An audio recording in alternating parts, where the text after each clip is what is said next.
Hey guys!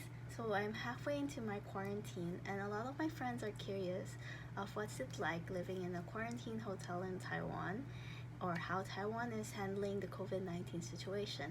So I decided to do a blog about it. This is actually my first time vlogging. Well, so far, for the first 2 days in the hotel was okay, and then as my friends already know, the following 4 days I was actually in the hospital, but I'll talk more about it after. So anyway, these are just some clips in my day-to-day life in quarantine.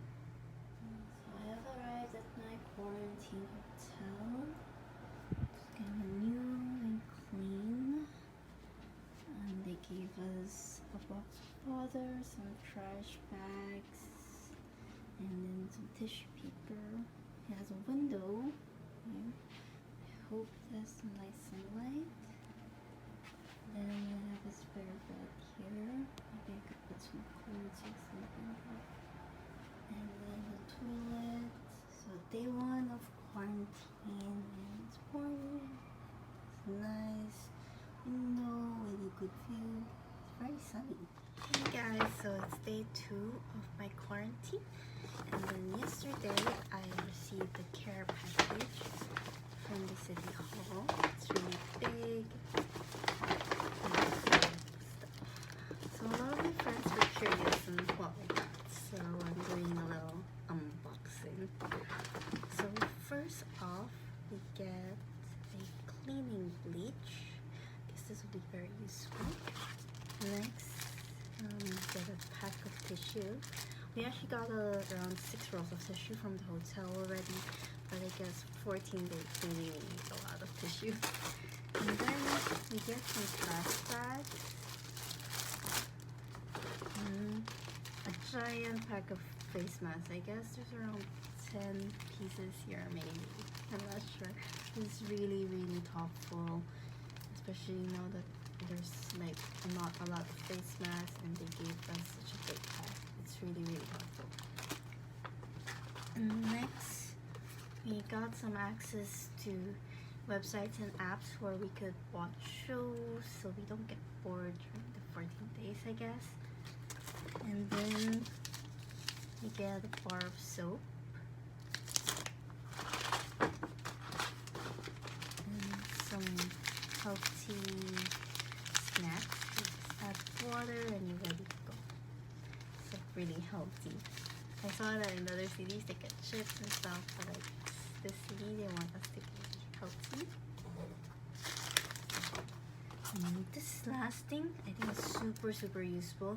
So it's like a portable thermometer or something that can roughly measure your temperature. So what you do is, so you put this on your forehead for around 10 seconds. 1, 2, 3, 4, 5, 6,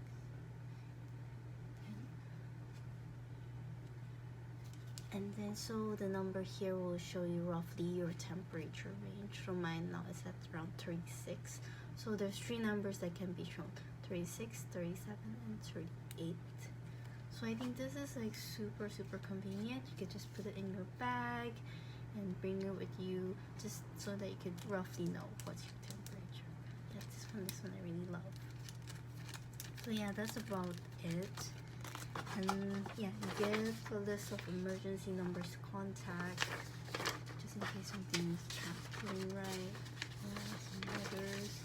So yeah, that's the care package from our city hall. And he's very thoughtful and frankly very healthy, but definitely I would still eat this for breakfast or something. So yeah, and mass a lot. So yeah, overall I think it's really thoughtful, and they keep delivered to my hotel room this first day I got back. So yeah, it feels really cared for, and yeah, I think they put a lot of heart into this care package. Hey, so yesterday this phone was delivered to my outside my room. So this is how the government will track my location. So I always have to keep this phone on and always charged. If it's off, yeah, somebody will come knocking at my door. And every morning they will send you a text message to ask about your current condition, and then you reply with either 1, 2, or 3. 1 is not, there's no problems. 2 if you have some fever, coughs, diarrhea, etc. And then 3 if you're experiencing other problems. So what I experienced from this morning is they sent a message at 10 a.m. I didn't reply immediately, so at 10:15 they sent another message. I'm not sure if I keep on not replying, would they message another every 15 minutes? Anyway, we'll find out tomorrow. So yeah, I will have to return this phone back to them, of course, after. And the reason why they gave us a phone is because, well, I haven't been living in Taiwan for a while, so I don't have a Taiwan number. If you have a Taiwan number, they will just be using your own number. Hey guys, so fast forward to day 8. And anyway, excuse the face mask. Actually, we don't have to wear a face mask in the room, but because I'm having a very bad lip flare-up this few days, but I really wanted to document everything while the memories are still fresh. So yeah. So what happened was, on day 5, that morning and the night before that, I was coughing really badly. And my throat was really painful. And the thing is, when you just arrived in Taiwan and you're in the quarantine hotel for 14 days, you have to be very transparent with the CDC on your current health condition, how you're feeling, how you're doing. If you have cough, if you have phlegm, you have sore throat, you have diarrhea, you have fever, you have to report it. So on the morning on the 5th day, I called first my Likanbu. She's the person in charge of me in town hall. She's also the one that provided us with the cell phones. And then I told her I wasn't feeling well, and then she says I have to call 1922. So I did, and I called 1922, and then they transferred me to another number. I called the hospital, and then the hospital said, okay, get ready because the ambulance will come to pick you up in around 10 minutes. So I prepared everything, and thankfully, so I called the town hall person again, and then she told me, just in case, bring a light jacket, some water, your health ID, your IDs, and your wallet. So yeah, that's all I brought. I didn't bring a phone charger, I didn't bring my personal meds for my allergies and stuff like that. Oh yeah. So anyway, so the ambulance arrived. It was my first time riding an ambulance, and honestly, if I don't want to ever ride an ambulance again, knock on wood.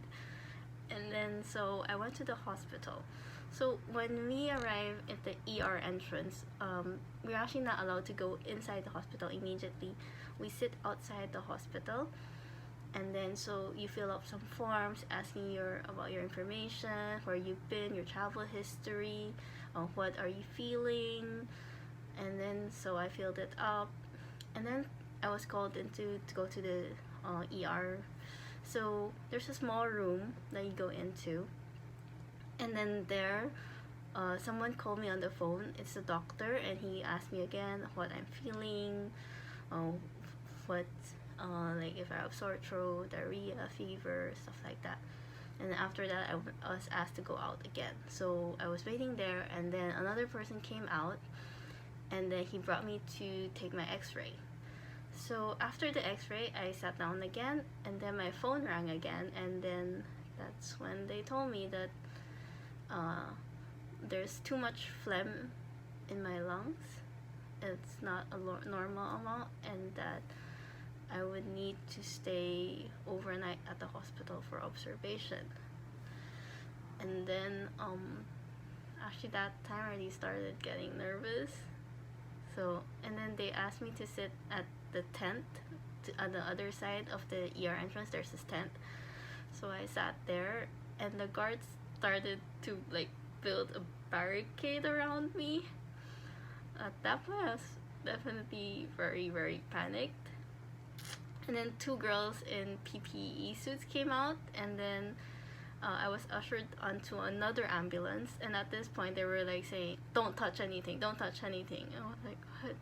And then on the ambulance, the girl was like, so do you have any family that we need to contact, because you're gonna stay here overnight? They need to help you bring like some clothes and like toiletries or stuff like that. But because my closest family will be my sister, she's also in quarantine in the other hotel room, so she can't exactly bring me my stuff. And I haven't lived in Kaohsiung, well, pretty much ever. So even if I have family here, they wouldn't have my clothes or any of my stuff anyway. So anyway, we were ushered into the hospital building next door. So we went in, and so there were all double doors. When we go in, the first door opens, and we go in. The first door closes, the second door opens.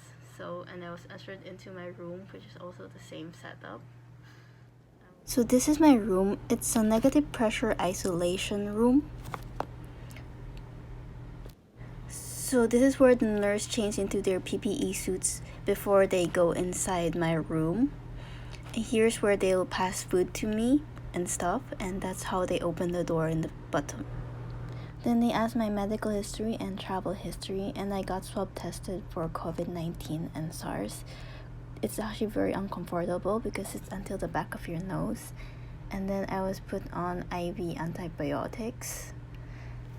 And then they told me the results won't come out until tomorrow morning. So pretty much that was the most nerve-wracking night ever. Thankfully, the hospital food was actually pretty good, or because I hadn't eaten all day, because in the morning I called CDC and I was rushed to the hospital. I just pretty much forgot to eat, and I didn't have time to eat and place to eat anyway. So yeah, I actually finished the dinner. The first results came out the second day. It's negative. They're both negative. So I thought I was gonna go home, but then they said, okay, then we have to do a second test, and because it's the weekend, the results might not come out till Monday. So I had to stay another 2 more days. And I didn't have my phone chargers, I didn't have anything. But it's okay because thankfully the nurses were also really nice. They helped me buy some disposable underwear, some napkins, some water. And my sister was able to use Food Panda to help me order some stuff that I need, like toothbrush, toothpaste, and then a charger for the Samsung phone. And yeah, the hospital was also able to lend me an iPhone charger. But during the first day, I was actually not able to charge my phone. So like, I was just there at night, the whole night. I couldn't sleep, I couldn't scroll my phone. I was just really, really, really nervous. So anyway, but actually all the staff were really, really nice. So then by Sunday night, the nurse came in my room, and I noticed she wasn't wearing her PPE suit. And I was like, why are you not wearing your suit? And then she's like, oh, your results came out and you're negative, so it's fine. But I still couldn't leave the hospital until Monday. So another night in the hospital, and then came Monday. And so on Monday I was kind of nervous about the hospital bill, because so far I have stayed in the hospital for 4 days. But recently, thank you so much for the Taiwan government, for CDC, everyone. So overall, I only had to pay around 200 NTD for everything. And this is like, you're just really thankful that your government really is handling this situation so well. Like, the response team of Taiwan, of Kaohsiung, it was so quick. Like, I was not feeling well, they were like, okay, I'm sending the ambulance, okay, you're going to quarantine hospital room. There's so much protocols, and it's really, everything is like so well thought of. But like, so when I got my negative results, and when I realized I didn't have to pay for anything, half of me, I felt a little guilty, because I feel like I'm wasting like money or time of the government and of the nurses, and I'm wasting so much PPE suits. But the thing is, when you come from a different country, you could never know if you're negative or positive. So it's our responsibility, really. Like, if you're not feeling well and you just came back, you definitely have to be transparent. You have to tell whoever's in charge of you, or you have to call 1922 and tell them you're not feeling well. It's actually the whole experience in hospital. It's not scary and it's not gonna be expensive. So let's all do our parts and keep Taiwan safe.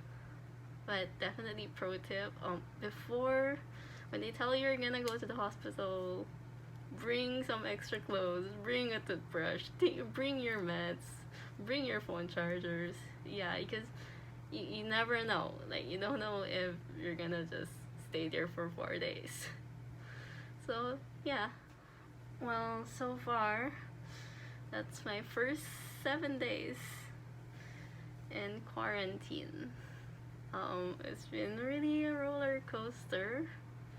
I'm really hoping next week will be less of little surprises in between, unless it's a good type of surprise. I definitely welcome good surprises.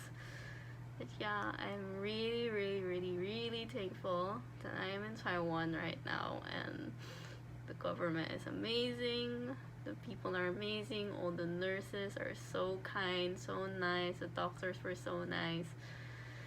And yeah. So yeah, that's all from me.